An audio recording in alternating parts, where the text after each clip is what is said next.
Hello students, तो आपका स्वागत है साइंस राइजर की क्लास में। आज हमारा जो लेक्चर होगा वो होगा यूनिट नंबर 4 और इलेक्ट्रोमैग्नेटिक इंडक्शन, जिसको ईएमआई भी कहते हैं। देखिए, ज़्यादा से ज़्यादा शेयर कीजिए और कंप्लीट लेक्चर के साथ बने रहिए। या मैं गारंटी लेता हूँ कि जो भी लेक्चर मैं स्टार्ट करता हूँ या जो भी मेरे लेक्चर्स होते हैं ऑनलाइन, वो सारे जीरो लेवल से स्टार्ट होते हैं। मैं ये मान के चलता हूँ कि अभी बच्चों को कुछ नहीं पता है, इसलिए जीरो से लेकर एडवांस लेवल तक जाते हैं। जैसे कंपटीशन में क्वेश्चन आते हैं, किस हिसाब से आते हैं और कैसे पूछे जाते हैं। तो चलिए, ज़्यादा टाइम वेस्ट न करके और चलते हैं। बस टाइम वेस्ट आपका बिल्कुल नहीं होगा, आप जितना टाइम दोगे उतना आपका टाइम यूटिलाइज होगा, ये मेरी गारंटी है। तो चलिए स्टार्ट करते हैं इलेक्ट्रोमैग्नेटिक इंडक्शन के बारे में, जिसको क्या कहते हैं, ईएमआई कहते हैं। इलेक्ट्रोमैग्नेटिक इंडक्शन या ईएमआई, सबसे पहले तो इसी वर्ड का मतलब समझना है कि जो इलेक्ट्रोमैग्नेटिक इंडक्शन है ये दो वर्ड से मिलकर बना है। एक है इलेक्ट्रो और दूसरा है मैग्नेटिक, और तीसरा वर्ड हो जाएगा इंडक्शन। अब देखिए, इलेक्ट्रो का मतलब आपको पहले ही बताया था मैंने। इलेक्ट्रो का मतलब क्या होता है, चार्ज होता है, ठीक है। और दूसरा है मैग्नेटिक, मतलब मैग्नेट, मतलब क्या बन गई, मैग्नेट बन गया। और इंडक्शन का मतलब क्या होता है बच्चा पार्टी, इंड्यूस करना। इंडक्शन का मतलब क्या है, इंड्यूस करना। यहां पे बेसिकली बात यह है कि मैग्नेट की हेल्प से जब हम इलेक्ट्रिसिटी को, जैसे चार्ज है, चार्ज हमेशा क्या बनाता है बच्चा पार्टी, इलेक्ट्रिसिटी को डेवलप करता है, इलेक्ट्रिसिटी को जनरेट करता है। तो ये यहां पे क्या कहता है कि मैग्नेट की मदद से हेल्प से इलेक्ट्रिसिटी जनरेट करने के मेथड को हम क्या कहते हैं, ईएमआई कहते हैं। किसकी मदद से, मैग्नेट की हेल्प से इलेक्ट्रिसिटी को जनरेट या प्रोड्यूस करने के जो टेक्निक होती है, उसी टेक्निक को इलेक्ट्रोमैग्नेटिक इंडक्शन कहते हैं या ईएमआई के नाम से भी जानते हैं। तो अगर इसके ओवरऑल डेफिनेशन की बात करेंगे तो इसकी डेफिनेशन ऐसे लिख सकते हैं कि ईएमआई क्या होती है। ईएमआई एक फिनोमिना है, हम यहां पे लिख सकते हैं कि EMI is a phenomena of generation of induced EMF या current, generation of induced EMF या फिर current with the help of magnet. With the help of magnet, किसकी हेल्प से जनरेट करेंगे भाई, मैग्नेट की हेल्प से। उसी को हम क्या कहते हैं भाई, उसको कहते हैं ईएमआई। तो ईएमआई एक ऐसा फिनोमिना है जो जनरेट करता है बच्चा पार्टी, किसको जनरेट करता है, इलेक्ट्रिसिटी को जनरेट करता है, करंट को जनरेट करता है, ईएमएफ को जनरेट करता है। इसलिए हमने इंड्यूस्ड ईएमएफ लिखा है या करंट लिखा है। इंड्यूस्ड का मतलब यहीं से वर्ड लिया है इंडक्शन से, जिसमें इंड्यूस होता है, किसी चीज को जनरेट किया जाता है। या तो ईएमएफ की बात करेंगे या करंट की बात करेंगे, और किसकी हेल्प से करना है बच्चा पार्टी, मैग्नेट की हेल्प से। इसलिए वन बाय वन करके बेसिक से आपको ये बात समझाऊंगा कि कौन चीज कहां से आई है और क्यों आई है, ये गारंटेड बात होगी। और यही चीजें हैं लास्ट टाइम से जितने भी पेपर्स हो रहे हैं कंपिटिटिव, चाहे वो आईआईटी का हो चाहे नीट का, उसमें एक खास बात ये है कि वो एक बेसिक जो बैकग्राउंड है वहां से क्वेश्चन उठा रहा है, और या फिर क्वेश्चन भी थोड़ा हाई लेवल का उठा रहा है, तो उसके ऊपर आपको बेसिक की नॉलेज जरूरी है, होनी चाहिए। तो वही मैं आपके साथ यहाँ पे डील कर रहा हूं, और इससे दोनों बेनिफिट्स होंगे, आपकी बोर्ड की प्रिपरेशन भी हो जाएगी और साथ साथ आपका ये भी हो जाएगा, तो दोनों काम हो जाएंगे। तो बेसिकली इलेक्ट्रोमैग्नेटिक इंडक्शन है, उसके बारे में मैंने यहाँ पे बताया। अब जब इलेक्ट्रोमैग्नेटिक इंडक्शन के बारे में हम पढ़ रहे हैं, तो आज हम जनरल इंट्रोडक्शन पढ़ेंगे, जो जनरल बातें आपको इसके बारे में पता होनी चाहिए।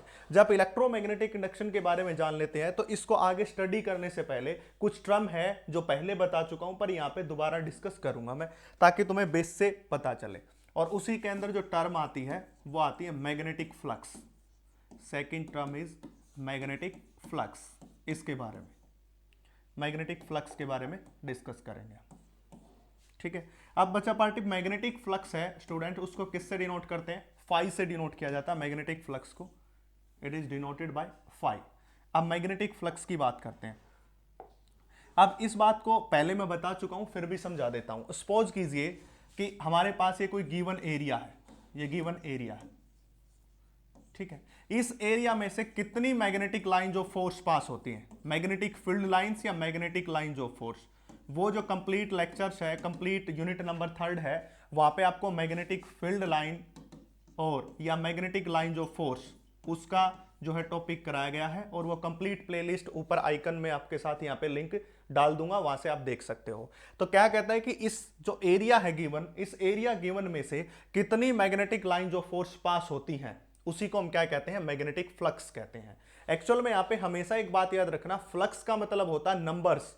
फ्लक्स का बेसिकली यहां पे मतलब क्या है, नंबर्स हैं। तो इसका मतलब कितने नंबर में यहां से मैग्नेटिक लाइन जो फोर्स पास होंगी। बट कंडीशन यहां पे एक अप्लाई कर दी जाती है कि सपोज कीजिए कि ये हमारे पास एक एरिया है, इस एरिया को देखिए मैं ऐसे दिखा देता हूं, ये कंप्लीट आपको एरिया दिखाई दिया, और इसमें से ये जो पेन है ये मैग्नेटिक लाइन जो फोर्स को डिनोट कर रहा है, तो ये इसमें से पास होगा। बट खास बात ये होनी चाहिए कि जो ये मैग्नेटिक लाइन जो फोर्स आए और जो ये एरिया है, दोनों के बीच जो एंगल होना चाहिए वो 90 डिग्री, यानी कि इस एरिया पे ये मैग्नेटिक लाइन जो फोर्स परपेंडिकुलरली एंटर करनी चाहिए और इस तरफ से परपेंडिकुलर ही बाहर निकलनी चाहिए। ये कंडीशन होती है, तभी वो क्या बन जाता है, मैग्नेटिक फ्लक्स बन जाता है। तो अब यहां पे अगर इसकी डेफिनेशन की बात करूं तो कुछ डेफिनेशन इस टाइप से इसकी डेफिनेशन हो जाएगी।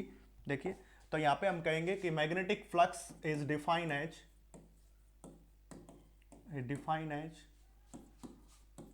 Total number of magnetic lines of force, magnetic lines of force passing through given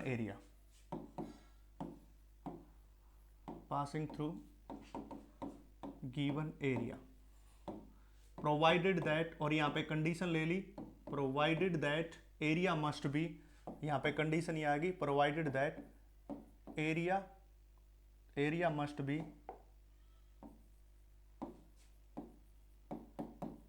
perpendicular to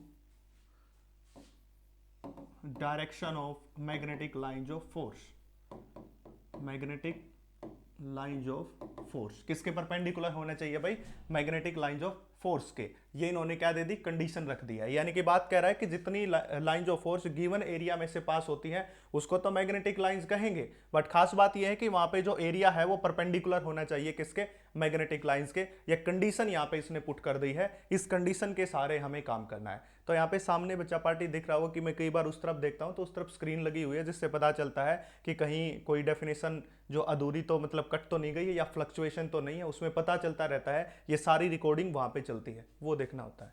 तो इस प्रकार हो गई है।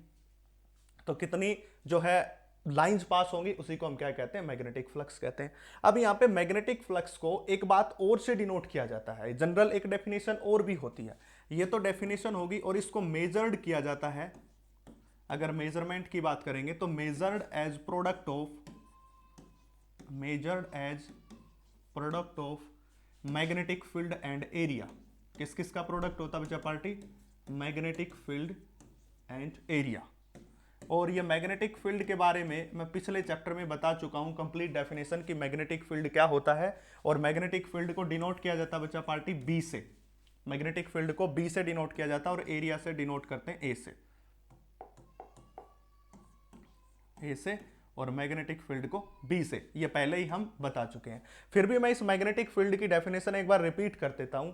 क्या कहता है कि space around the magnet, magnetic field क्या होता है, वो मैग्नेट के चारों ओर स्पेस जिसमें मैग्नेटिक फोर्स फील किया जा सकता है उसी को मैग्नेटिक फील्ड कहते हैं। तो it is the space around a magnet in which magnetic force can be felt. तो ये सिंपल सी बात है। सपोज कीजिए कि यहां पे हमारे पास ये मैग्नेट है, साउथ पोल और नॉर्थ पोल। अगर मैं इस एरिया के अंदर दूसरी मैग्नेट रख दूं ऐसे साउथ और नॉर्थ, इनके बीच एक फोर्स होगा। अगर मैं यहां पे दूसरी मैग्नेट ना रख करके कहां रखूं मैग्नेट, मैं मैग्नेट को यहां रख दूं, तो अब इन दोनों के बीच कोई फोर्स नहीं होगा। यही बात कहती है मैग्नेटिक फील्ड। इस मैग्नेट का चारों ओर जो एरिया जिसमें केवल मैग्नेटिक फोर्स को फील किया जा सकता है उसी को हम क्या कहते हैं, मैग्नेटिक फील्ड कहते हैं बच्चा पार्टी। तो ये सिंपल सी बातें हैं जो साथ साथ कैरी करके चलेंगे ताकि आपको पता रहे। याद नहीं है, पहले नहीं पढ़ा है, पहली बार लेक्चर देख रहे हो तो भी आपको समझ आएगा, ये मेरी गारंटी है। ठीक है, तो इस प्रकार कहते हैं। अब इसको हम सेटिस्फाइड करते हैं इस डेफिनेशन को कि कैसे बोला हमने। देखिए, सपोज कीजिए कि हमारे पास ये कोई एरिया है इस प्रकार से, ठीक है, और इसमें से magnetic line of force pass हो रही है ऐसे, ये सारी perpendicular magnetic line of force है इस तरह से, ये परपेंडिकुलर इस प्रकार से हो गया।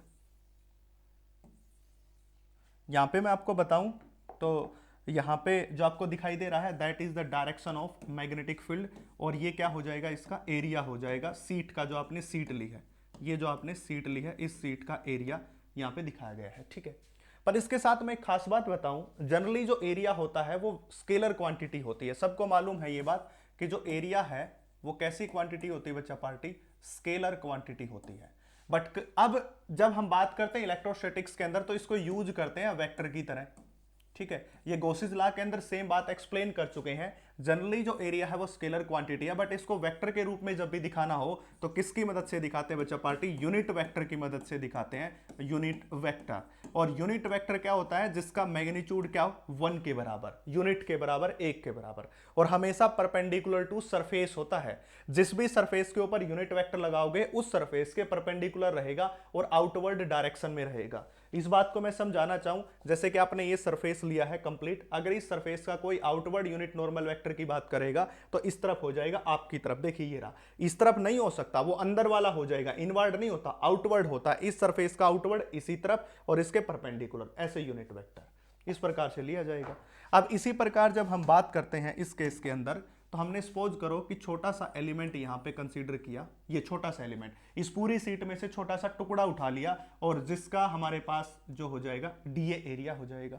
अब जब इस डीए एरिया का यूनिट नॉर्मल देखते हैं तो आउटवर्ड होगा, and that unit normal is toward this direction, ये होगा यूनिट नॉर्मल, इस तरफ होता है इस सरफेस का यूनिट नॉर्मल, और ये जो एंगल होता है ये क्या होता है, थीटा होता है। तो यूनिट नॉर्मल इस तरफ है, यानी कि डीए का जो एरिया वेक्टर है वो आ गया इस तरफ, तो इस तरफ वाला कंपोनेंट कौन हो जाएगा भाई, डीए कोस थीटा हो जाएगा, ठीक है। और किसी किसी बुक्स में इस डीए की जगह ए यूज कर लेते हैं, तो यहां पे क्या लिख देते हैं, डीए की जगह ए कोस थीटा, यहां पे इसकी जगह क्या लिख देते हैं, ए कोस थीटा लिख देते हैं, इस प्रकार से ए कोस थीटा लिख देते हैं। अब मैंने अभी अभी डेफिनेशन बताई थी, it is measured as product of magnetic field and area. अब देखिए मैग्नेटिक फ्लक्स को लिखते हैं फाई और बी, फाई का मतलब मैग्नेटिक फ्लक्स और बी का मतलब हो गया मैग्नेट के लिए है, ठीक है। तो प्रोडक्ट ऑफ बी, बी हो जाएगा हमारे पास ये रहा, और एरिया कितना हमारे पास, A cos theta, that is the A cos theta के बराबर हो गया। तो that is flux comes out to be A, B dot A के बराबर हो जाएगा। अब कहोगे कि सर ये डॉट प्रोडक्ट क्यों लगाया, क्योंकि आपको पता है जब कोस थीटा को हटाते हैं तो डॉट प्रोडक्ट, और साइन थीटा को हटाते हैं तो क्रॉस प्रोडक्ट आता है, तो यहां पे हमने कौन हटाया, कोस थीटा, इसलिए क्या आएगा, डॉट प्रोडक्ट आएगा। तो इसका मतलब जो फ्लक्स है वो बी और ए का क्या बनता है भाई, डॉट प्रोडक्ट बनता है, ठीक है। बी और ए का क्या बनता है, डॉट प्रोडक्ट। और यहाँ पे जो आपको जो फ्लक्स है ये एक स्केलर क्वांटिटी होती है बच्चा पार्टी, याद रखें, स्केलर क्वांटिटी होती है। इसके ऊपर बहुत बार क्वेश्चन आया है और बच्चे इसको वेक्टर क्वांटिटी लिख के आते हैं, क्यों, क्योंकि यहाँ पे वो मैग्नेटिक फील्ड को देखते हैं और मैग्नेटिक फील्ड देख के उत्सुक हो जाते हैं, एक्साइट हो जाते हैं, क्योंकि मैग्नेटिक फील्ड एक वेक्टर क्वांटिटी है, जिसके कारण वो कहते हैं कि जो फ्लक्स आएगी वो स्केलर क्वांटिटी नहीं वेक्टर ही होगी। बट वो गलत है बच्चा पार्टी, जो फ्लक्स है वो कैसी क्वांटिटी होती है, स्केलर क्वांटिटी होती है, नॉट अ वेक्टर क्वांटिटी, क्योंकि this is the dot product, और डॉट प्रोडक्ट का दूसरा नाम स्केलर प्रोडक्ट भी होता है। तो यहाँ पे डॉट प्रोडक्ट लिया जा रहा है किसके साथ, एरिया के साथ लिया जा रहा है, इसलिए हमारे पास ये क्या हो जाएगी, स्केलर क्वांटिटी हो जाएगी, नॉट अ वेक्टर क्वांटिटी होगी। इस बात को याद रखें, ठीक है। अब इसकी अगर मैं यूनिट की बात करूं बच्चा पार्टी, तो इसकी यूनिट जो है एक तो होगी एसआई में और एक हो जाएगी सीजीएस में। एसआई यूनिट जो होती है वो होती है वेबर, और सीजीएस जो यूनिट है वो होती है मैक्सवेल, ठीक है। अगर इसको शॉर्ट में लिखोगे तो WB लिख दोगे, शॉर्ट में अगर इसको लिखोगे तो आप कितना लिख दोगे, इसको शॉर्ट में लिखोगे WB, जिसको वेबर कहते हैं, और इसको क्या कहते हैं, सीजीएस में मैक्सवेल कहते हैं। ये दोनों किसकी यूनिट है, ये मैग्नेटिक फ्लक्स की यूनिट है बच्चा पार्टी। अगर इन दोनों के बीच रिलेशन बताऊं तो मैं 1 weber is equal to 10⁸ maxwell, 10⁸ maxwell, यहां पे भी स्मॉल m ही आएगा, स्मॉल m आएगा। तो ये रिलेशनशिप होता है, ये सारी बातें आपको याद होनी चाहिए, पता होनी चाहिए, क्योंकि यहां से क्वेश्चन आ जाता है धीरे से 1 नंबर में, और कई बार जब बिल्कुल इजी क्वेश्चन बनाना होता है तो जो कॉम्पिटिटिव एग्जाम है 4 नंबर के क्वेश्चन में इसको उठा लेता है ऐसी बातों, क्योंकि ऐसी बातों पे ध्यान नहीं देते बच्चे। हमेशा एसआई यूनिट को तो याद कर लेते हैं हर चीज की, बट सीजीएस यूनिट को नहीं उठा पाते हैं, इसलिए सीजीएस यूनिट को भी आपको याद रखना पड़ेगा, that is the maxwell, and relation between the SI unit and CGS unit is 1 weber is equal to 10⁸ maxwell के बराबर होता है। तो बच्चा पार्टी यहां तक आपको समझ आ गया होगा कि हमने किस तरह से इस यूनिट को आगे बढ़ाना है। इस यूनिट में बिल्कुल मुश्किलात नहीं होंगी, बड़ा इजी आपके लिए बना दूंगा, बट आपको कंप्लीट लेक्चर और शेयर कीजिए ताकि सभी की हेल्प हो सके, ताकि आप सब कुछ कर सके। ठीक है, हर रोज मैं आपको एक जो लेक्चर है आपके लिए प्रिपेयर कर रहा हूं, और उस लेक्चर में आपको एक खास बात रहेगी कि मैं बिल्कुल बेसिक से स्टार्ट करके आगे तक आपको पहुंचा रहा हूं। ऐसा बात नहीं है कि भाई ऊपर ऊपर से एक लेवल से उठा लिया, नहीं। कुछ बच्चे ऐसे हैं जिनको कुछ नहीं पता होता या भूल जाते हैं पहली वाली बातें, तो वो साथ साथ मेमोराइज करवा रहा हूं मैं, इसलिए मैंने ये डाला है। तो अभी तक हमने जो मैग्नेटिक फ्लक्स के बारे में जानकारी ली, अब उस मैग्नेटिक फ्लक्स का यूज करने का टाइम आ गया है। क्यों उसकी जानकारी ली? तो वो हमने जानकारी ली थी इसके मेन जो लॉज हैं, that is Faraday's law. Faraday's law actual में फैराडेज और हेनरी दोनों ने मिलकर एक्सपेरिमेंट किए थे। फैराडेज और हेनरी दोनों ने मिलकर ये एक्सपेरिमेंट किए थे, बट ज्यादा प्रसिद्धि कौन पा गया भाई? फैराडेज पा गया, इसलिए इसको डायरेक्ट बोल दिया जाता है फैराडेज लॉ के बारे में या फैराडेज एक्सपेरिमेंट। पहले एक्सपेरिमेंट रीड आउट करेंगे और फिर उसके बारे में लॉ के बारे में बात करेंगे। यहां पे मैं कंप्लीट डिस्कशन कर रहा हूं। अगर ये कहो कि मुझे हमें नोट्स चाहिए तो डिस्क्रिप्शन में टेलीग्राम चैनल का लिंक होता है बच्चा पार्टी, वहां जाके उसको सब्सक्राइब कर लीजिए, वहां पे मेरे के लिए मैसेज ड्रॉप कर दो या कमेंट सेक्शन में मैसेज ड्रॉप कर दीजिए। मैं आपका जो नोट्स है वो है सारे जैसे ही मिलता टाइम मैं आपको सारे के सारे नोट्स पीडीएफ की फॉर्म में प्रोवाइड कर दूंगा। अब देखिए चलते हैं इसके बारे में डिस्कशन करेंगे। फैराडेज लॉ, फैराडेज ने अपने एक्सपेरिमेंट के बारे में डिस्कस किया और उसने क्या ली? एक कोयल ली, इस तरह से एक कोयल, ठीक है, और इस कोयल के अंदर इन्होंने गैल्वेनोमीटर लगा दिया। गैल्वेनोमीटर क्यों लगाया? क्योंकि आपको पता है कि गैल्वेनोमीटर डिफ्लेक्शन प्रोवाइड करता है जब उसके अंदर से करंट पास होता है, और यहाँ पे हमें जनरेट भी क्या करना है? करंट ही करना है, इसलिए। और इसके साथ साथ यहाँ पे की लगा दी इन्होंने, ठीक है, ये की। और की तो हमेशा ऑन ही रहेगी, ऐसा नहीं कि इसको ऑफ करेंगे इस एक्सपेरिमेंट के अंदर। और इसके साथ साथ हमने क्या क्या किया? एक मैग्नेट ली हमने यहाँ पे ये, और इस मैग्नेट का एक पोल हो जाएगा साउथ और एक पोल हो जाएगा यहाँ पे नॉर्थ। चाहे आप ऐसे ले सकते हो, चाहे यहाँ नॉर्थ या साउथ, जैसा आपका मन करे वैसे ले सकते हो। यहाँ पे आपके लिए किसी प्रकार की कोई बाउंडेशन नहीं है, जिस प्रकार लोगे उसी प्रकार इसकी एक्सप्लेनेशन हो जाएगी, उसके लिए आपको कोई प्रॉब्लम नहीं है। ठीक है, ये पहला केस। अब इसका पहला केस की बात करते हैं कि सपोज कीजिए हम क्या कर रहे हैं यहाँ पे बच्चा पार्टी, इस साउथ पोल को इस कोयल के नजदीक लेके आ रहे हैं। किसके नजदीक लेके आ रहे हैं? कोयल के नजदीक लेके आ रहे हैं। जब मैं इस साउथ पोल को इस कोयल के नजदीक लेके आता हूं तो होता क्या है? इस कोयल के अंदर एक इंड्यूस्ड करंट बन जाता है, ठीक है। अब ये कहोगे कि सर वो इंड्यूस्ड करंट बना कैसे, उस इंड्यूस्ड करंट की डायरेक्शन क्या होगी, ये सारी बातें हम इसके अंदर डिस्कस करेंगे। एक्चुअल में आपको सबसे पहले बता दूं, जहां पे भी नॉर्थ पोल होता है वहां पे एंटी क्लॉकवाइज करंट होता है, एंटी क्लॉकवाइज करंट होता है बच्चा पार्टी, और जहां पे भी साउथ पोल होता है वहां पे क्लॉकवाइज करंट होता है। ये बात, ये नॉलेज आपको पता होनी चाहिए कि जहां नॉर्थ पोल वहां एंटी क्लॉकवाइज करंट, जहां साउथ पोल वहां पे क्लॉकवाइज करंट होता है। ये दोनों बातें आपको पता होनी चाहिए, इसी की मदद से हम आगे बढ़ेंगे। अब स्टार्टिंग की बात कीजिए, देखिए यह मैग्नेट है, एक साउथ और एक नॉर्थ पोल। मैग्नेट के पास क्या होता है बच्चा पार्टी? Magnetic field. में ध्यान फोकस करना मैं जो बोल रहा हूं। मैग्नेट है, मैग्नेट के पास क्या होती है? मैग्नेटिक फील्ड होती है। जब मैग्नेटिक फील्ड है उसके पास तो उससे क्या बनेगी बच्चा पार्टी? Magnetic flux. अभी अभी बताया था मैंने magnetic flux, that is phi is equal to B into A. Magnetic field area के साथ मिलकर क्या बनाएगा भाई? मैग्नेटिक फ्लक्स बनाएगा। इसलिए इस मैग्नेट के पास मैग्नेटिक फील्ड भी है, इसके साथ मैग्नेटिक फ्लक्स भी है, और वो मैग्नेटिक फ्लक्स किसके साथ लिंक होंगी? इस कोयल के साथ लिंक होंगी। जब वो मैग्नेटिक फ्लक्स इस कोयल के साथ लिंक होंगी तो इस कोयल के अंदर एक करंट प्रोड्यूस होगा, और जिस करंट को हम क्या कहते हैं? इंड्यूस्ड करंट कहते हैं। तो यहां पे अगर कोई पूछे कि मैग्नेटिक फील्ड और उसके कारण मैग्नेटिक फ्लक्स और वो लिंक हो रही इस कोयल के साथ, इसके कारण इसमें आया करंट, तो यहां पे कोई पूछे ना what is the cause of this, इसका कोज क्या है? जो फ्लक्स टाइम के साथ चेंज हो रही हैं। जब टाइम के साथ फ्लक्स चेंज होती हैं तो इस कोयल के अंदर क्या प्रोड्यूस करेंगी? वो करंट को प्रोड्यूस करेंगी। अब कुछ कहेंगे कि कुछ कुछ तो समझ आ गया पर ज्यादा नहीं आया। अब इसको और समझाता हूं। अब सपोज कीजिए आपके पास एक सोलेनोइड है, उस सोलेनोइड में से करंट को पास किया।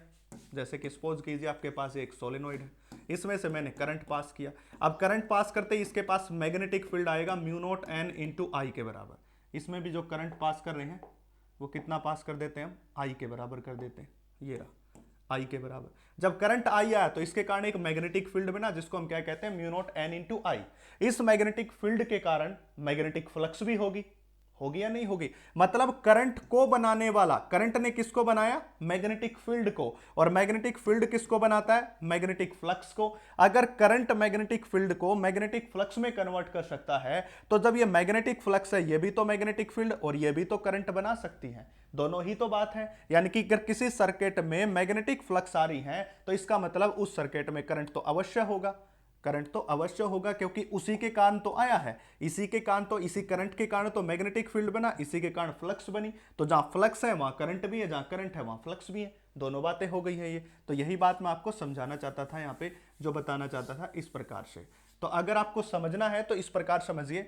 सबसे पहले ये जो कोयल है इसके पास मैग्नेटिक फील्ड था, इस मैग्नेट के पास, उस मैग्नेटिक फील्ड के कारण मैग्नेटिक फ्लक्स आया और वो मैग्नेटिक फ्लक्स इस कोयल के साथ लिंक हुई और जिसके कारण इसमें आया इंड्यूस्ड करंट, और उसी इंड्यूस्ड करंट के कारण वो करंट इस सर्किट में दौड़ेगा। जब वो करंट इस सर्किट में दौड़ेगा तो गैल्वेनोमीटर क्या देगा भाई, डिफ्लेक्शन देगा। गैल्वेनोमीटर तो तभी डिफ्लेक्शन देगा जब उस सर्किट में करंट होगा, अगर उस सर्किट में करंट नहीं होगा तो गैल्वेनोमीटर डिफ्लेक्शन ही नहीं देगा। पर यह ऑब्जर्व किया गया कि जब इस मैग्नेट को इसकी तरफ लेके आते हैं, मैग्नेट के साउथ पोल को इसकी तरफ लेके आए, तो इसके कारण जो मैग्नेटिक फील्ड बनी और उसके कारण जो मैग्नेटिक फ्लक्स हुई वो लिंक हुई किसके साथ, इस कोयल के साथ। जैसे ही वो कोयल के साथ मैग्नेटिक फ्लक्स लिंक होती है तो तुरंत ये गैल्वेनोमीटर डिफ्लेक्शन देना स्टार्ट कर देता है। तो ये प्रूव हो गया है कि जब इस मैग्नेट को इसके पास लेके आते हैं तो यहां पे एक करंट बनता है जिसको हम क्या कहते हैं, इंड्यूस्ड करंट कहते हैं। अब ये था इसका पहला पॉइंट। तो इसका पहला पॉइंट ऐसे लिखते हैं, मैं बोल देता हूं, अगर किसी को नोट्स में चाहिए तो बता देना, कमेंट सेक्शन में भेज दूंगा। When a south pole of magnet is brought near to coil then magnetic flux linked with coil and galvanometer start giving a deflection. तो जो गैल्वेनोमीटर है वो क्या स्टार्ट कर देता है, डिफ्लेक्शन देना। सेकेंड पॉइंट इसका क्या हुआ, जब मैं इसको दूर लेके जाता हूं, क्या लेके जाता हूं, दूर, इस मैग्नेट को दूर लेके जाता हूं। जब मैग्नेट को दूर लेके जाता हूं तो जो इसके साथ फ्लक्स लिंक हो रही थी उनकी अमाउंट अब धीरे धीरे कम होने लगी है, क्योंकि ये मैग्नेट अब इस कोयल से दूर जा रही है, दूर जा रही है तो पहले जितनी फ्लक्स लिंक थी उससे कम होगी। जो फ्लक्स लिंक है वो कम होती जा रही है, फिर भी इसके अंदर इंड्यूस्ड करंट होगा, बट अब की बार इंड्यूस्ड करंट की डायरेक्शन क्या हो जाएगी, अपोजिट हो जाएगी। इंड्यूस्ड करंट तो बनेगा बट डायरेक्शन क्या हो जाएगी, अपोजिट हो जाएगी, और ये गैल्वेनोमीटर फिर से डिफ्लेक्शन देगा। तो दोनों केस में होते हैं, जब इसको पास लेके आते हैं तब भी डिफ्लेक्शन मिलता है, जब इसको दूर लेके जाते हैं तब भी डिफ्लेक्शन मिलता है। अब तीसरा केस लेते हैं, अगर मैं इसको कहीं यहां पे लाके, अगर मैं इसको यहां पे लाके स्टॉप कर दूं, यहीं पे लाके मैंने जो एरो दिखाया है इस पे लाके मैंने इसको यहां पे क्या कर दिया, स्टॉप कर दिया।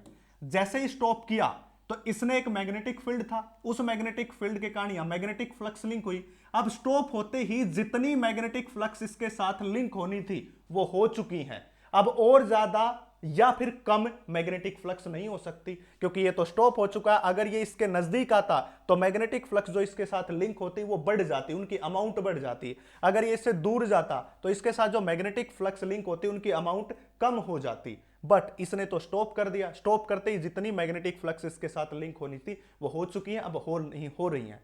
तो इसका मतलब क्या हुआ कि जैसे ही हम इस मैग्नेट को स्टॉप करते हैं तो गैल्वेनोमीटर का जो डिफ्लेक्शन है वो जीरो हो जाता है। गैल्वेनोमीटर कोई करंट नहीं देता, इंड्यूस्ड करंट जीरो हो जाता है, इंड्यूस्ड ईएमएफ जीरो हो जाती है। चाहे इंड्यूस्ड करंट बोलो चाहे इंड्यूस्ड ईएमएफ, दोनों एक ही बात है।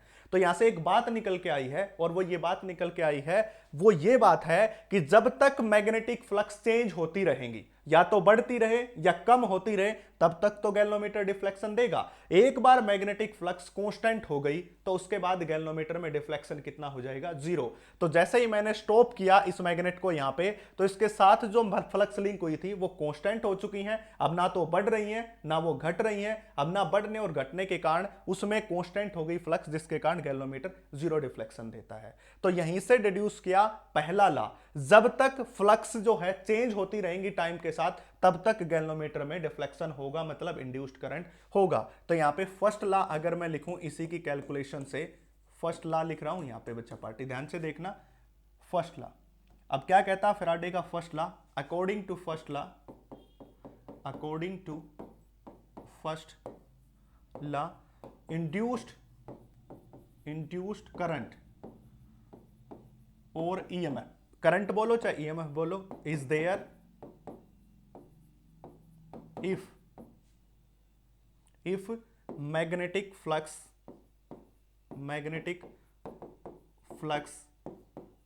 changes with time, जब तक मैग्नेटिक फ्लक्स टाइम के साथ चेंज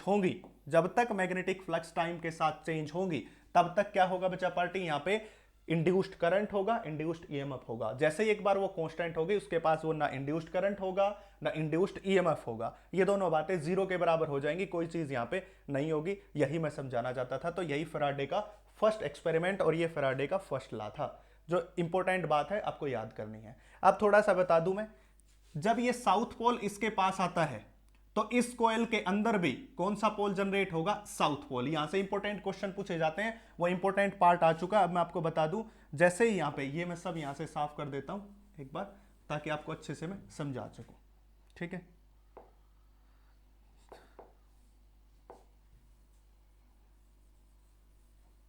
देखिए जैसे ही मैं इस मैग्नेट का जो आपके पास ये मैग्नेट है, इस मैग्नेट का साउथ, ये साउथ पोल है और ये कौन हो गया, नॉर्थ पोल हो गया। अब मैं आपको बताऊं, जैसे ही मैं इस मैग्नेट का साउथ पोल को इस तरफ लेके आता हूं तो इस कॉइल के ऊपर भी साउथ पोल जनरेट हो जाएगा। याद रखना ये बात, जैसे ही इस मैग्नेट का साउथ पोल इसकी तरफ लेके आऊंगा तो साउथ पोल ही जनरेट होगा। क्यों? क्योंकि ये कॉइल इस मैग्नेट को रिपेल करना चाहेगी और कहेगी कि तू मेरे पास मत आ। ये मैग्नेट तो इसके पास आना चाहती है, बट कोयल चाहती है कि ये मेरे से दूर चली जाए, इसलिए इनके बीच रिपल्सन चाहिए। और आपको पता है कि सेम पोल्स के बीच रिपल्सन होता है और अपोजिट पोल्स के बीच क्या होता है, अट्रैक्शन होता है। तो इस मैग्नेट को अपने पास आने से रोकने के लिए इसको रिपल्सन करना पड़ेगा, जिसके कारण यहां पे साउथ पोल अपीयर हो जाएगा। और जहां साउथ पोल होता है वहां कैसा करंट डेवलप होगा भाई, क्लॉकवाइज। तो इस कॉइल में क्लॉकवाइज करंट आएगा, जिसके कारण गैल्वेनोमीटर क्या देगा बच्चा पार्टी, डिफ्लेक्शन देगा। इसी प्रकार जब ये साउथ पोल इस मैग्नेट दूर जाना चाहेगी, जब ये मैग्नेट दूर जाना चाहती है, बट ये कॉइल क्या चाहेगी, अब मैं इस मैग्नेट को अट्रैक्ट कर लूं।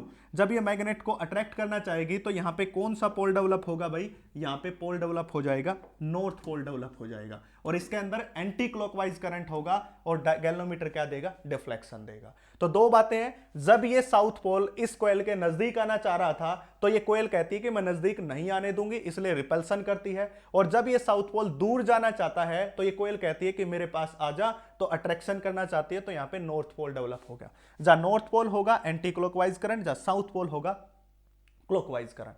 अब आप कहोगे कि हमारे मन में एक सवाल आ रहा है कि जब ये साउथ पोल इसके नजदीक आ रहा था तो आपने कहा ये कॉइल इसको रिपेल करना चाहेगी और यहां पे साउथ पोल डेवलप हो जाएगा। इस बात का उत्तर क्यों होगा ऐसा इसलिए होगा, वो लेंज लॉ में प्रोड्यूस करेंगे। वो लेंज लॉ आपको बताएगा कि ऐसा क्यों होता है, और उसने रीजन भी दिया है बाकायदा कि ऐसा होने का रीजन क्या है। अभी तक आप यहां इतना ही जानिए, फिर लेंज लॉ में इसकी कंप्लीट एक्सप्लेनेशन देंगे। अगर ये मैग्नेट इसके पास अब यहां पे सिंपल रूल है, जब ये मैग्नेट इस कॉइल के पास आना चाहेगी तो इसको रिपेल करेगी, दूर भेजेगी। जब ये मैग्नेट दूर जाना चाहेगी तो कॉइल इसको अट्रैक्ट करेगी। अब इसके बजाय ऐसा भी हो सकता है, अब तो हमने यहां पे ये मैग्नेट ली है, अगर हम दूसरी मैग्नेट ले इस प्रकार की, और अब की बार ये नॉर्थ पोल है और ये साउथ पोल है, तो ये मैग्नेट नजदीक आना चाहेगी तो ये कॉइल इसको रिपेल करेगी। कब रिपेल कर सकती है, जब यहां पे भी नॉर्थ पोल हो, क्योंकि नॉर्थ और नॉर्थ के बीच क्या होता है, रिपल्सन। तो क्लॉकवाइज नहीं, एंटी क्लॉकवाइज करंट। और जब ये दूर जाना चाहेगी तो यहां पे कौन सा पोल अपीयर होगा, साउथ पोल, क्योंकि नॉर्थ और साउथ के बीच अट्रैक्शन, और साउथ पोल डेवलप होती कैसा, क्लॉकवाइज। यहां से इस एप्लीकेशन से क्वेश्चन आपसे बहुत पूछे जाएंगे, ये बात याद रखें। सीबीएसई बोर्ड में, आईसीएसई बोर्ड में, कॉम्पिटिटिव एग्जाम में क्वेश्चन आएंगे इसी का। इस पूरे में से जो काम की चीज अभी तक बताई है मैंने, वो इस सबसे ज्यादा काम की चीज ये है जो अभी आपको एक्सप्लेन की है मैंने, कि जब ये नॉर्थ पोल इसके नजदीक आना चाहता है तो कोयल चाहती है इसको दूर भगाऊं, तो यहां पे नॉर्थ पोल, क्योंकि नॉर्थ और नॉर्थ के बीच क्या होता है बच्चा पार्टी, रिपल्सन होता है। तो ये फर्स्ट एक्सपेरिमेंट। अब बात करते हैं फैराडे के सेकंड एक्सपेरिमेंट की। सेकंड एक्सपेरिमेंट, और आई होप, मुझे लगता है कि सभी को अच्छे से समझ आ रहा होगा। मैं बेसिक से स्टार्ट करूंगा, मैंने आपको पहले ही बताया था। बिल्कुल जो आपको बेसिक से बेसिक बात है वो सारी बातें आपको बताऊंगा, ताकि आपको अच्छे से एक्सप्लेन पता चले, और कहां से क्वेश्चन आते हैं और किस पॉइंट पे क्या करना है, तब आपसे न्यूमेरिकल होंगे, सारी बातें आपको बताई जाएंगी। बस अब मेहनत आपको करनी है, कंप्लीट लेक्चर के साथ आपको बने रहना है। नहीं तो देखो 1 घंटे में या 2 घंटे में या 10 मिनट देख के लेक्चर भाई नहीं होता है, ये आपको समझना होगा। इससे फिजिक्स नहीं होता, बस कंटिन्यूसली आपको बने रहना है। ये गैल्वेनोमीटर है और यहां पे हमने लगा दी की, ठीक है। अब इसके साथ हमने क्या लगा दिया, यहां पे चाहे की आप लगाओ ना, कोई फर्क नहीं पड़ता। इसको डायरेक्ट भी कनेक्ट कर सकते हो। ये पहली कोयल ले ली, कोयल फर्स्ट, जिसको हमने क्या कह दिया, सी कह दिया। इसी के बगल में, इसके साथ में, इसके पड़ोस में, जिसको पड़ोसन कोयल कहते हैं, दूसरी कोयल और लगा दी और इसमें एक बैटरी चिपका दी, और बैटरी चिपकाने के बाद यहां पे की लगा दी, बैटरी के साथ यहां पे की इंप्लीमेंट कर दी के बराबर। ये इसका पॉजिटिव टर्मिनल, ये क्या हो जाएगा, नेगेटिव। और ये कोयल होगी सी डैश, पहली कोयल क्या थी भाई, सी थी, तो दूसरी कोयल क्या हो जाएगी भाई, सी डैश हो जाएगी। अब ये फैराडे का सेकंड एक्सपेरिमेंट है बच्चा पार्टी। पहले एक्सपेरिमेंट में तो एक कोयल ली थी और मैग्नेट ली थी, सेकंड एक्सपेरिमेंट में इन्होंने दो कोयल ही ली हैं। इससे पहले वाले एक्सपेरिमेंट में क्या कहा गया, जब फैराडे ने एक्सपेरिमेंट किया तो यहां पे मैग्नेट की मदद से क्या प्रोड्यूस किया था, इंड्यूस्ड ईएमएफ और इंड्यूस्ड करंट। तो क्वेश्चन उठाया गया, क्या हमेशा ही ऐसा होगा कि मैग्नेट का यूज करना पड़ेगा एक बार मैग्नेट का इंड्यूस्ड करंट बनाने के लिए? तो फैराडे कहता है ऐसा बिल्कुल नहीं है, मैंने दूसरा एक्सपेरिमेंट भी किया, आप उसको देखिए फिर आपको पता चलेगा। तो ये इसका दूसरा एक्सपेरिमेंट था। अब दूसरा एक्सपेरिमेंट कहता है कि जरूरी नहीं कि हर बार मैग्नेट लो, आप ऐसा सेटअप भी ले सकते हो। कहता है कि जैसे ही आप की को ऑन करोगे, की को ऑन करते ही इसमें क्या जाएगा भाई, करंट जाएगा। अब आपको पता है कि जिस कॉइल में से करंट पास होगा इसमें से, तो यहां पे मैग्नेटिक फील्ड डेवलप होगा और उसकी वैल्यू होती है म्यू नॉट एन इंटू आई के बराबर। ये होता है, जिस वायर में से करंट पास होता है तो that become a light magnet. This is the statement of Oersted experiment, unit number 3 का फर्स्ट टॉपिक। उरस्टिड एक्सपेरिमेंट कहता है अगर किसी वायर में से करंट पास किया गया तो लाइट मैग्नेट बन जाता है। तो ये बिल्कुल इजी सा टॉपिक है। तो इसी प्रकार ये सोलेनोइड टाइप है, इसमें से करंट पास किया तो मैग्नेटिक फील्ड बना, बिल्कुल सही बात होगी। अब ये मैग्नेटिक फील्ड क्या बनाएगा भाई, मैग्नेटिक फ्लक्स बनाएगा, जिसको फाई भी कहते हैं। और वो मैग्नेटिक फ्लक्स किसके साथ लिंक होगी भाई, इस कोयल के साथ। अब आपको पता है कि जैसे ही मैग्नेटिक फ्लक्स इसके साथ लिंक होगी तो इस सर्किट में करंट होगा, और जब ये एक्सपेरिमेंट फैराडे ने किया तो इस सर्किट में करंट भी बना, और जिसके कारण इस गैल्वेनोमीटर ने क्या दिया भाई, डिफ्लेक्शन दिया। इस गैल्वेनोमीटर ने क्या दिया बच्चा पार्टी, डिफ्लेक्शन दिया। अगर गैल्वेनोमीटर डिफ्लेक्शन दे रहा है तो इसका मतलब फैराडे की बात बिल्कुल क्या है, सत्य है, उसका वचन बिल्कुल सही है, वो बिल्कुल भी गलत नहीं है। तो फैराडे ने सिंपल सी बात कही, जैसे ही आप की को ऑन करते हो तो इसमें मैग्नेटिक फील्ड बनता है और उससे मैग्नेटिक फ्लक्स बनेगी जो लिंक होंगी कोयल सी के साथ। और जैसे ही कोयल सी के साथ मैग्नेटिक फ्लक्स लिंक होती है तो यहां पे इंड्यूस्ड करंट होगा, जिसके कारण गैल्वेनोमीटर डिफ्लेक्शन देगा। तो इसी पॉइंट को लिखते हैं हम, whenever key is on then magnetic field produced in the C dash coil and due to which magnetic flux is there, and this magnetic flux link with the C coil, and due to this magnetic flux there is induced current, and due to that the galvanometer gives the deflection, और जिसके कारण galvanometer deflection देगा। ये simple सी बात है। इसको complete theoretical part को मैं आपके पास भेज दूंगा, अगर आप कहोगे नीचे मेंशन करोगे तो मैं आपको इसका पीडीएफ और इसके जो नोट्स की पीडीएफ प्रोवाइड कर दूंगा। तो बहुत बढ़िया भाई, मजा आ रहा होगा सबको। कितना इंपॉर्टेंट सा चैप्टर है, देखो कितनी अच्छी अच्छी बातें हैं, बिल्कुल एक लॉजिकल बात है। बहुत बढ़िया भाई, बने रहे साथ साथ, और शेयर कीजिए अपने दोस्तों के साथ ताकि उनको भी पता चले। तो क्या कहा, जैसे ही की को ऑन किया तो इसमें क्या हुआ, करंट डेवलप हुआ, जिसके कारण क्या हुआ, मैग्नेटिक फील्ड, मैग्नेटिक फ्लक्स बनी, वो लिंक होंगी सी कोयल के साथ, और जिसके कारण गैल्वेनोमीटर डिफ्लेक्शन देगा, मतलब इंड्यूस्ड करंट यहां पे होगा। फिर उसने की को क्या कर दिया भाई, ऑफ कर दिया। जैसे ही की को ऑफ किया, अभी तक तो करंट ऐसे जा रहा था, अभी तक तो करंट कैसे जा रहा था, ऐसे जा रहा था। जैसे ही की को ऑफ किया, अब करंट की डायरेक्शन पलट गई और करंट की डायरेक्शन इस तरफ आ गई। अब करंट की डायरेक्शन तो चेंज हो गई, बट अभी भी इसके अंदर करंट तो है, उस करंट के कारण मैग्नेटिक फील्ड तो होगा, उसके कारण मैग्नेटिक फ्लक्स तो होगी, उसके कारण वो लिंक होंगी, जिसके कारण गैल्वेनोमीटर डिफ्लेक्शन देगा। मतलब जैसे ही स्विच को ऑन करोगे तब भी यहां पे मैग्नेटिक फ्लक्स और लिंक होंगी, इंड्यूस्ड करंट होगा। जैसे ही की को ऑफ करोगे then there is again magnetic field, magnetic flux, and due to which the induced current is there and galvanometer gives the deflection. सीधी सी बात है।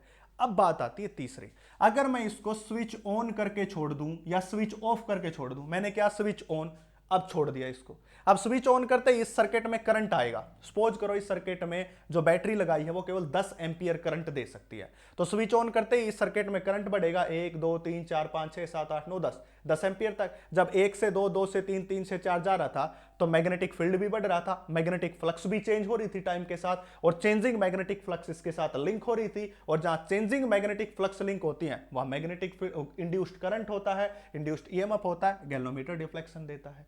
अब जैसे उसने ऑफ किया स्विच को तो 10 एम्पियर से 9 8 7 6 5 4 ऐसे मतलब अब करंट क्या हो रहा है, कम हो रहा है, मैग्नेटिक फील्ड कम हो रहा है, मैग्नेटिक फ्लक्स कम हो रही है, मतलब चेंज तो हो रही है, या तो बढ़ती जाए या कम होती जाए, कांस्टेंट तो नहीं रही, चेंज हो रही है, जिसके कारण यहां पे करंट होगा। बट जैसे ही इसको ऑन करके या ऑफ करके छोड़ दिया, मैंने ऑन करके छोड़ दिया तो इस सर्किट में 10 एम्पियर करंट हो गया। अब मैं बंद नहीं कर रहा हूं, 10 एम्पियर करंट है, तो जितना मैग्नेटिक फील्ड बनना था कांस्टेंट, जितनी फ्लक्स बननी थी कांस्टेंट, अब कांस्टेंट मैग्नेटिक फील्ड इसके साथ लिंक होगा, कांस्टेंट फ्लक्स इसके साथ लिंक होगी, तो वहां कोई इंड्यूस्ड करंट नहीं होता है।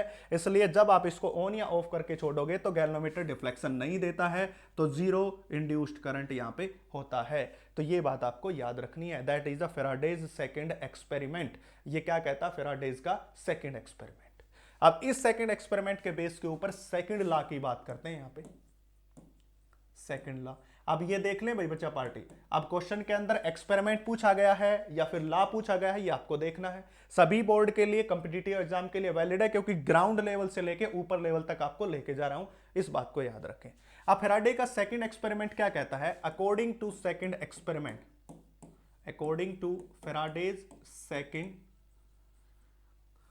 लॉ, क्योंकि एक्सपेरिमेंट तो वो लिख लिया ना, हम लॉ लिख रहे हैं, तो सेकंड लॉ, इंड्यूस्ड ईएमएफ क्या कहता है, उसने स्टेटमेंट बनाई कि जो इंड्यूस्ड ईएमएफ है, induced EMF is directly proportional to rate of change of magnetic flux, rate of change of magnetic flux, magnetic flux ये कहता है। अब इसकी जब मैथमेटिकल फॉर्म लिखूंगा ना तो बड़ा इजीली समझ आ जाएगा तुम्हें। देखिए कैसे लिखूंगा, देखिए क्या कहता है कि इंड्यूस्ड ईएमएफ को ई से डिनोट करते हैं बच्चा पार्टी, जो इंड्यूस्ड ईएमएफ होता है इसको स्मॉल ई से डिनोट किया जाता है, और इंड्यूस्ड करंट को आई से डिनोट किया जाता है, इंड्यूस्ड करंट स्मॉल आई से और इंड्यूस्ड ईएमएफ को स्मॉल ई से। तो क्या कहता है कि E is directly proportional to, sorry, E is directly proportional to rate of change of magnetic flux, that is this d phi b by dt। तो ये क्या है, rate of change of magnetic flux, ऐसे ही तो होता है d phi by dt। तो rate of change of magnetic flux is directly proportional to induced EMF, या induced EMF is directly proportional to rate of change of magnetic flux, किसी भी form में लिख सकते हो। और ज्यादा एक्यूरेट यही होता है कि according to Faraday's second law induced EMF, यहां पे ऐसा लिखा जाता बहुत सारी बुक में, बट ऐसा लिख सकते हो कि according to Faraday's second law rate of change of magnetic flux is directly proportional to induced EMF, rate of change of magnetic flux is directly proportional to induced EMF. But मैंने क्या लिखा, rate induced EMF is directly proportional to rate of change of magnetic flux. Statement बिल्कुल गलत नहीं है, but इसको लिखने का एक औचित्य है, इस स्टेटमेंट को लिखने का एक औचित्य है, वो इजी बन जाएगा, वो थोड़ी देर के बाद आप पता चलेगा कि मैंने ये डेफिनेशन क्यों लिखी है। दोनों ही सही है, गलत कोई भी नहीं है। अब यही बात मैंने बताई थी, ये प्रूव हो चुकी है कि जब तक इसमें स्विच को ऑन किया ऑफ किया तो मैग्नेटिक फ्लक्स लिंक हो रही है। क्यों? क्योंकि चेंज हो रही है। जैसे ही मैंने इसको ऑन करके या ऑफ करके छोड़ दिया तो मैग्नेटिक फ्लक्स कांस्टेंट हो चुकी है, और कांस्टेंट मैग्नेटिक फ्लक्स, याद रखना आगे से एक बात, स्टेटमेंट में क्वेश्चन आता है कि क्या can constant magnetic flux make the induced EMF, तो कहो नहीं, कांस्टेंट मैग्नेटिक फ्लक्स कभी भी इंड्यूस्ड ईएमएफ नहीं बनाती है। तो इसलिए स्टेटमेंट दी गई कि rate of change of magnetic flux ही क्या बनाएगा भाई, इंड्यूस्ड ईएमएफ बनाएगा। अब आगे देखिए क्या होगा, देखिए अब rate of change of magnetic flux तो बनाएगा। अब आप सबको पता है कि यहां पे है E, अब डायरेक्टली प्रोपोर्शनल का साइन हटाते हैं तो क्या आता है भाई, कांस्टेंट आता है। तो that constant is K into में D phi B divided by dt। ठीक है, अगर मैं इस स्टेटमेंट को ऐसे लिख देता कि according to Faraday's second law rate of change of magnetic flux is directly proportional to induced EMF, तो ये बनता D phi B divided by dt and directly proportional E के, जो कि सही है, गलत नहीं है। तो अब कुछ बच्चे क्या करते हैं कि उनका जो थोड़ा है, उनके दिमाग में कम प्रैक्टिस के कारण या उनके कारण वो थोड़ा माइंड से एस्केप हो जाता है, स्लिप हो जाता है। तो वो क्या कर जाते हैं बच्चे, ऐसे कर जाते हैं कि जब प्रोपोर्शनलिटी का साइन हटाते हैं तो उस के को यहां लगा देते हैं। ठीक है, जो कि गलत हो जाएगा के, इसलिए मैंने इसको लिखा था कि प्रोपोर्शनलिटी का साइन हटाने के बाद आपको यहां पे कांस्टेंट लगाने की आदत है, और इसको ये लिख दिया। और ये बात प्रूव है कि दोनों स्टेटमेंट इसके बिल्कुल सही है बच्चा पार्टी। अगर दोनों स्टेटमेंट सही है तो अब आगे देखिए, इस के की जो वैल्यू होती है वो किसके बराबर होती है, -1 के बराबर, -1 के बराबर, that is -1। So E is equal to -d phi b divided by dt के बराबर। ये हो जाएगा E की वैल्यू। तो अब एक फार्मूला है, ये आपको याद रखना पड़ेगा और बड़ा इंपॉर्टेंट फार्मूला है, इस पे बहुत सारे क्वेश्चंस बनेंगे भाई। ये हो जाएगा d5b/dt के बराबर हो जाएगा। अब नेक्स्ट देखिए, आपको मैं बता दूं, ये अब d5b इसको मैं ऐसे भी लिख सकता हूं, दैट इज φ2 माइनस φ1 ऐसे लिखा जा सकता है। और इस dt इसको क्या लिख सकता हूं मैं, t2 माइनस t1 के बराबर।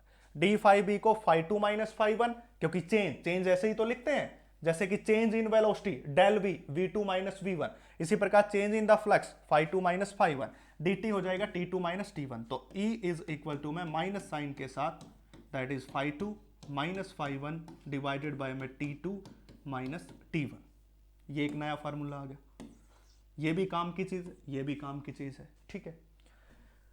अब नेक्स्ट देखिए, नेक्स्ट बात करते हैं, अगर कोयल का रेजिस्टेंस ऑफ कोयल, अगर कोयल का रेजिस्टेंस R है तो इंड्यूस्ड जो करंट होगा I, that is induced current, इस इंड्यूस्ड करंट की वैल्यू क्या हो जाएगी बच्चा पार्टी, E डिवाइडेड बाय में R के बराबर। अब E की वैल्यू तो ये आई थी या ये आई थी, that is the minus d5b divided by में dt, और इसका किसके साथ, 1/r के साथ डिवीजन, R के साथ डिवीजन। तो ये क्या हो जाएगा भाई, इंड्यूस्ड करंट। अगर आपने इंड्यूस्ड ईएमएफ निकाल लिया तो उसके साथ इंड्यूस्ड करंट भी निकाल सकते हो, बट डिवाइडेड बाय R करना। यही तो कहता है Ohm's law, V is equal to IR, I is equal to V by R। और V और ईएमएफ एक ही बात होते हैं, आपको पहले से ही बताया है कि पोटेंशियल और ईएमएफ एक ही बात होती है। अगर कोई इसको n नंबर ऑफ टर्न्स के लिए लिखना चाहे, इसी फार्मूले को n टर्न्स के लिए, किसके लिए लिखना चाहे, n टर्न्स, तो it comes out to E is equal to minus n d5/dt, ये बन जाएगा भाई। ये भी इंपॉर्टेंट फार्मूला, एक टर्न्स के लिए ये, n टर्न्स के लिए ये हो जाएगा। और एक फार्मूला ये हो गया हमारे पास E का, और एक फार्मूला ये हो गया, एक ये हो गया। तो सारे फार्मूले आपको पता होने चाहिए, जिसके बेस के ऊपर आप न्यूमेरिकल सोल्व कर सकते हो। इसका एक छोटा सा सैंपल देखते हैं जो आपके प्रॉब्लम में आ सकता है, और कैसे क्वेश्चन पूछे जाते हैं वो देखिए, आपको क्लियर होंगी बहुत सारी बातें। तो यहां से लेते हैं ये क्वेश्चन,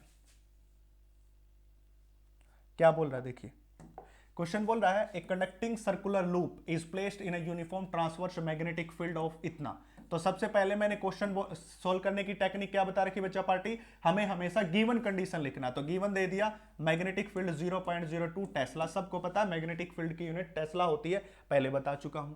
अब क्या कहता है, एक सर्कुलर लूप है, उस सर्कुलर लूप को मैग्नेटिक फील्ड में रख दिया। सपोज कीजिए कि यह मैग्नेटिक फील्ड है B, और इस मैग्नेटिक फील्ड में सर्कुलर लूप रख दिया, ये लिख दिया। somehow the radius of loop is begun to shrink at constant rate। अब उसकी रेडियस श्रिंक हो रही है कितने रेट के साथ, 1 mm पर सेकेंड। मतलब ये किसकी वैल्यू दे रखी है, dr/dt की वैल्यू, जो कि 1 mm पर सेकेंड। अब कुछ बच्चे कहोगे कि सर आप तो टीचर, आपको तो पता चल गया ये dr/dt है, हमें कैसे पता चलेगा कि ये dr/dt है। तो बच्चा पार्टी, अगर आपको नहीं पता चल रहा तो इसका भी आसान तरीका बता देता हूं। इसकी यूनिट पे जाइए, यूनिट क्या बोल रहा है, mm किसकी यूनिट होती है, मीटर हो गया, सेंटीमीटर हो गया, या फिर mm हो गया, या माइक्रोमीटर हो गया। मिलीमीटर mm कहते हैं, माइक्रोमीटर को म्यू m कहते हैं, ऐसे लिखते हैं म्यू m से, ऐसे, ये भी माइक्रोमीटर है। जब आपको कहीं पे ऐसी ऐसी बातें दिखें तो वो किसकी यूनिट होती है, डिस्टेंस की। तो ऊपर मैंने ले लिया डिस्टेंस या r, और नीचे कह रहा है सेकंड, सेकंड किसकी यूनिट होती है, टाइम की। तो dr/dt, dr की यूनिट तो होगी mm और dt की यूनिट होगी सेकंड। तो ऐसे पता कर लो, वैसे पता नहीं चलता। तो dr/dt, अब कह रहा है रेट ऑफ चेंज, और रेट को कैसे लिखते हैं, अभी अभी लिखना सिखाया था, d5/dt, यही तो रेट को लिखा जाता है, d5b/dt। तो इसी प्रकार अगर r का रेट लिखना तो dr/dt लिख दिया। Find the EMF induced in the loop. अब हमें क्या पूछ रहा है भाई, इंड्यूस्ड ईएमएफ निकालिए in the loop of instant when radius is 2 centimetre. उस टाइम के ऊपर जब रेडियस इसकी 2 सेंटीमीटर बन गई।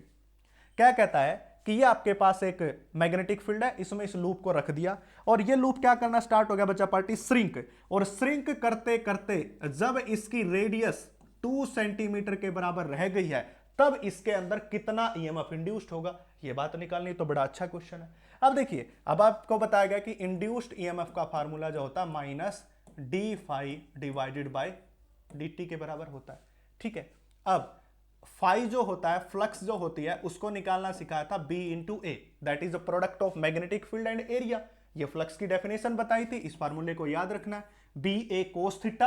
अब इसमें यहां पे क्या हो रहा है, जो थीटा है वो 0 डिग्री है, क्योंकि जिस डायरेक्शन में मैग्नेटिक फील्ड है उसी डायरेक्शन में इस प्लेन का, इस कोयल के प्लेन का नॉर्मल है, इसलिए दोनों की डायरेक्शन सेम होने के कारण थीटा कितना हो गया बच्चा पार्टी, 0 डिग्री।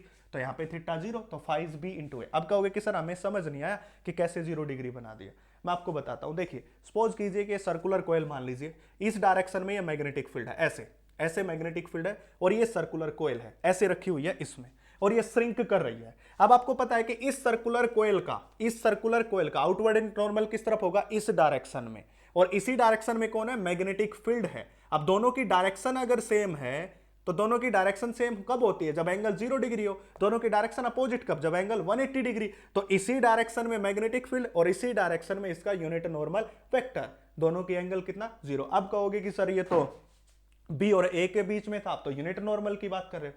तो बच्चा पार्टी मैग्नेटिक फील्ड तो कैसी क्वांटिटी है, वेक्टर। एरिया है स्केलर क्वांटिटी, और एरिया को वेक्टर बनाने के लिए क्या लगाते हैं, यूनिट नॉर्मल। जो यूनिट नॉर्मल की डायरेक्शन वही एरिया की डायरेक्शन, इसलिए हमने किसकी ली है, यूनिट नॉर्मल की डायरेक्शन ली है। तो दैट इज बी इंटू ए के बराबर हो गया। अब इसमें वैल्यू रखिए, ई इज इक्वल टू में डी। अब यहां पे मैग्नीट्यूड की बात कर रहे हैं, केवल माइनस साइन हटा दीजिए, क्योंकि यहां पे इसने किसी प्रकार की डायरेक्शन की बात नहीं की। मैग्नीट्यूड तो मैंने लगा दिया मोड लगा दिया। तो डी फाइव की जगह B into A divided by D T, ठीक है। अब ई की वैल्यू निकालेंगे तो बी तो क्या हो गया बार, क्योंकि एक कांस्टेंट मैग्नेटिक फील्ड दे दिया, इतना जो चेंज नहीं हो रहा है दे दिया 0.0 उसके साथ, तो बी। अंदर बचा कौन, D A by D T. अब कोई सर्कल है और उसका एरिया कैसे होता है, पाई आर स्क्वायर। स्फीयर होता तो 4 पाई आर स्क्वायर, ये सर्कल बोल रहा है, सर्कल का क्या होता है, पाई आर स्क्वायर। तो यहां पे क्या हो जाएगा, ई इज इक्वल टू में B D upon D T, और यहां पे पाई आर स्क्वायर। अब पाई तो कांस्टेंट है, तो बी बाहर पाई बाहर, अब अंदर कौन बचेगा, D upon D T into R का स्क्वायर। देखिए तो induced EMF into B into pi. अब आर का कितना हो जाएगा भाई, 2 into R D R upon D T, यही तो होता है। आर का इंटीग्रेशन सोल्व कर रहे हैं तो यह आ जाएगा, सॉरी डिफरेंशिएशन सोल्व कर रहे हैं तो आर का डिफरेंशिएशन 2r हो जाएगा, और उसके साथ dr बाई डी टी कहोगे क्यों सर, क्योंकि r is not a function of time. R कोई फंक्शन नहीं है टाइम का, बट हम इंड्यूस करना चाहते हैं फंक्शन ऑफ टाइम, तो ऐसे ही तो होता है डिफरेंशिएशन। जब कोई चीज टाइम का फंक्शन ना हो और उसके बाद उसको टाइम के रिस्पेक्ट में डिफरेंशिएट किया जाए तो ऐसे ही होता है, आर स्क्वायर का 2r बाहर और इसी आर का differentiation dr by D T. अब देखो फॉर्मूला बन गया, लिख लो ई। अब सारी वैल्यू लिखनी है केवल इसमें, देखो ई बी की वैल्यू कितनी है बच्चा पार्टी, वो लिखी देखो ऊपर 0.02। ये गिवन इसीलिए लिखा जाता है ना, क्योंकि आपको पता चल जाता है कि कौन सी चीज तो फाइंड आउट करनी और क्या क्या आपके पास है। जैसे जैसे आप सोल्व करोगे तो वैसा फार्मूला बनता जाएगा, तो आपका कॉन्फिडेंस भी बढ़ेगा, क्योंकि आपके सामने वो सारी चीजें हैं।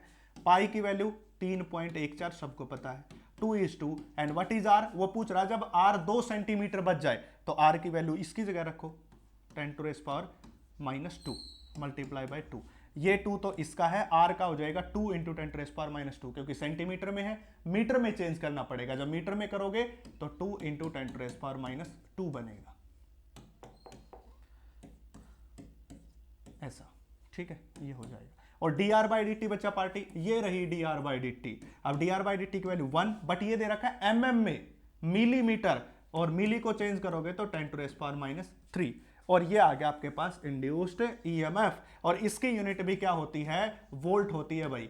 चाहे कहीं पे आपको वोल्टेज मिले, पोटेंशियल डिफरेंस मिले, इंड्यूस्ड ईएमएफ बने या सिंपल ईएमएफ मिले, हम उसकी यूनिट भी क्या होगी, वोल्ट। करंट की यूनिट एम्पियर, तो इंड्यूस्ड करंट की भी एम्पियर ही रहेगी, कोई चेंज नहीं आएगा।